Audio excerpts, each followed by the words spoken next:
Hello, I'm not a historian or an expert. I'm just a native Texan tourist with a thirst for interesting history that seems to be left out of most history books.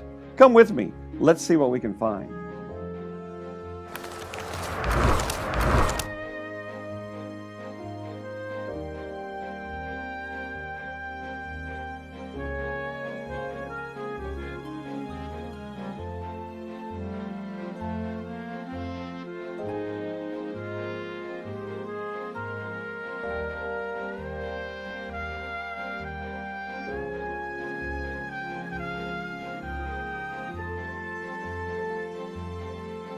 Okay, well here we are in northeast Texas, in Dennison, Texas. We're visiting Eisenhower State Park. And a lot of stuff up here is named for General or President Eisenhower. Why do you think that is? Well, why are they so interested in Eisenhower here in this corner of North Texas? Well, the reason why is because even though Eisenhower was famously from Abilene, Kansas, in reality, he was born in this house right here in Dennison, Texas. In 1889, his family moved from Kansas to Dennison, Texas. At the time, the Katy Railroad was coming to town, and this was a strategic location for business, because right here by the Oklahoma border, right in the center of the continent, it was a great place, and there were jobs here. And so his father came here to get a job on the railroad, and he did get a job on the railroad, but it wasn't that great of a job. And so they stayed here for quite some time. They found this house where Dwight David Eisenhower was born in 1890. They stayed here for a few years, and they moved back to Kansas, and his father got a better job there in Abilene. And we all know that Eisenhower liked to talk about growing up in Kansas, but in reality, he was born right here in the state of Texas. He was the first president of the United States to have been from Texas. Let's talk a little bit just about him real quick here. As I said, he was born here in 1890. When he was about 3 years old, they moved back to Kansas. He went to high school there and went to a little college there, and then got into West Point. He graduated from West Point in 1914.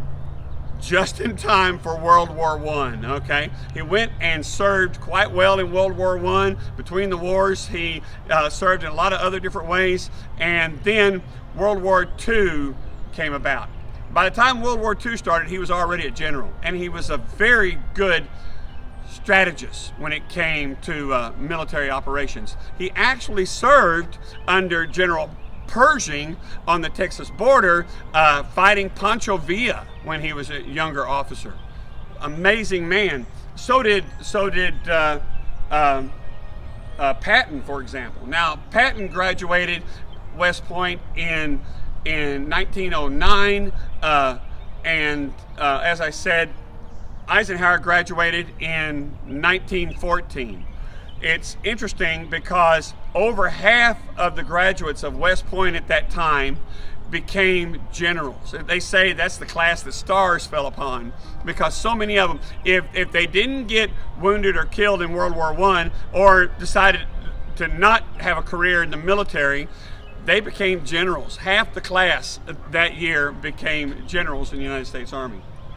So it was quite the time. And he served in, he was a general by the time World War II started, and he was recognized as a brilliant strategist. By the time we really started getting involved in World War II, it was time to attack the Nazis head on in North Africa.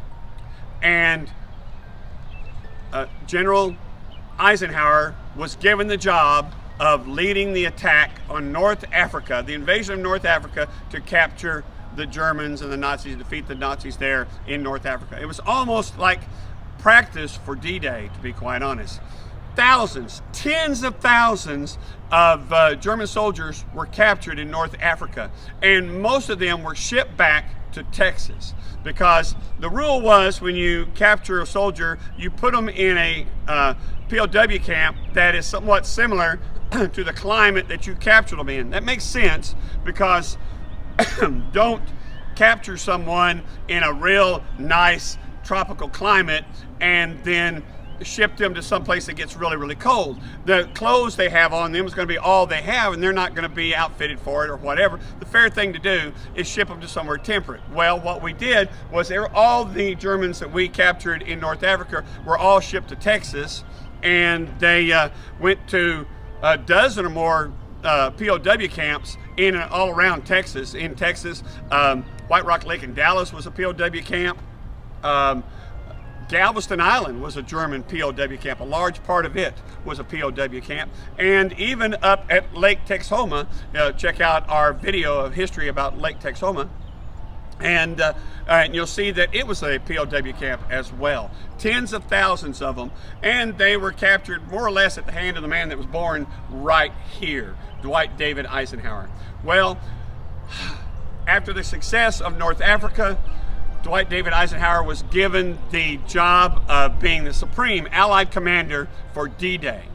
Okay, he commanded a force of over 12 different countries for the D-Day invasion, and we know how that went quite successfully. After the war, he became president of Columbia University, and then went back into uniform to be the head of NATO, Supreme Allied Commander of NATO.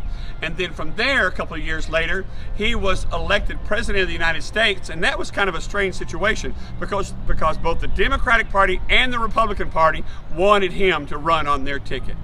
Well, he ultimately ran as a Republican, and then 4 years later, he was reelected by everybody in a landslide.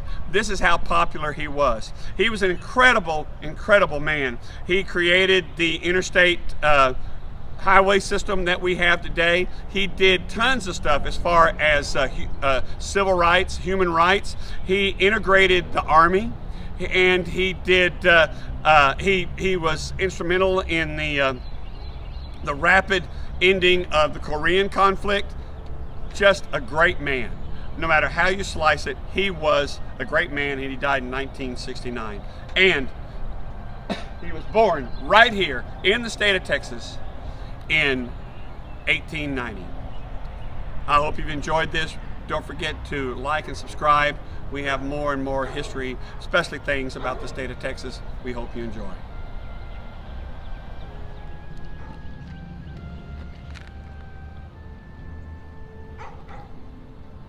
At the time, the Eisenhowers lived in the little White House, and when Dwight David was born, the Katy Railroad that came to Dennison ran right in front of the house, just right there, and they left this here to show what it was like. And you can see the right-of-way on either end of it, in places you can look down in these alleyways kind of things, but that was the Katy Railroad that ran right past their house, right in front of their house. How about that?